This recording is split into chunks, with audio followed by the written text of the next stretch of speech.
காதலேனும் தேர்வெழுதி காதல் மீதானா காதல் மீதானா ரகசியமானது காதல் மிக மிக ரகசியமானது காதல்.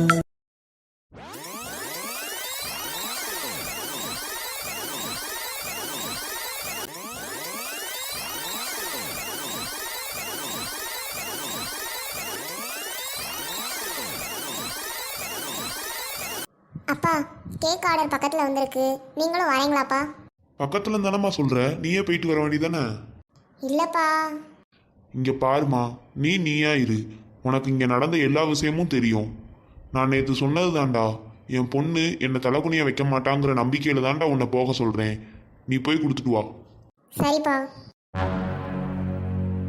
ஹலோ அண்ணே, அண்ணி இன்னைக்கு கேக் ஆர்டர் எடுக்க ஆரம்பிச்சிட்டாங்கன்னு நினைக்கிறேன். இன்னைக்கு தாண்டா வெளியில பார்த்தேன். எனக்கு தெரிஞ்ச அப்பனா இன்னைக்கு ஈவினிங்கும் கோவிலுக்கு வந்தாலும் வருவாங்க. நீயும் வா, நானும் வரேன்.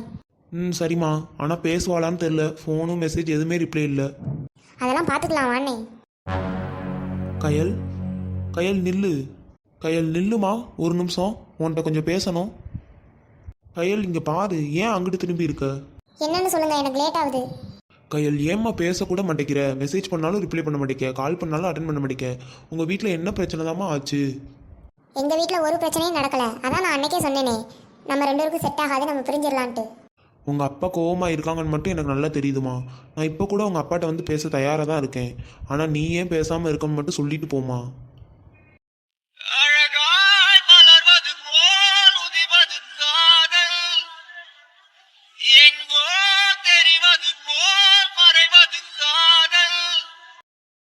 என்னண்ணா, அண்ணிட்ட பேசுனியா? இல்லைம்மா, நான் பேசினேன். ஆனால் கையில் என்ன பிரச்சனைன்னே சொல்லலை. சரி விடுனே, பார்த்துக்கலாம். இங்கே தானே இருக்க போகிறாங்க, எங்கே போயிட போகிறாங்க? அது மட்டும் இல்லாமல் இப்போ தான் கேக் ஆர்டர் வேறு எடுக்க ஆரம்பிச்சிட்டாங்க.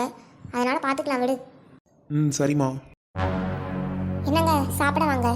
என்னது இன்னைக்கு? இட்லியும் தக்காளி சட்னியும். ஏண்டி, டெய்லி இந்த இட்லி தோசையை தவிர வேற எதுவும் சமைக்க தெரியாதா? என்னங்க, எனக்கு வேற எதுவும் சமைக்க தெரியாதுன்னு நினைச்சீங்களோ? நான் நினைச்சா டெய்லி விதவிதமாக சமைப்பேன். அப்புறம் என்ன, தினம் விதவிதமா சமைக்க வேண்டியது தானே?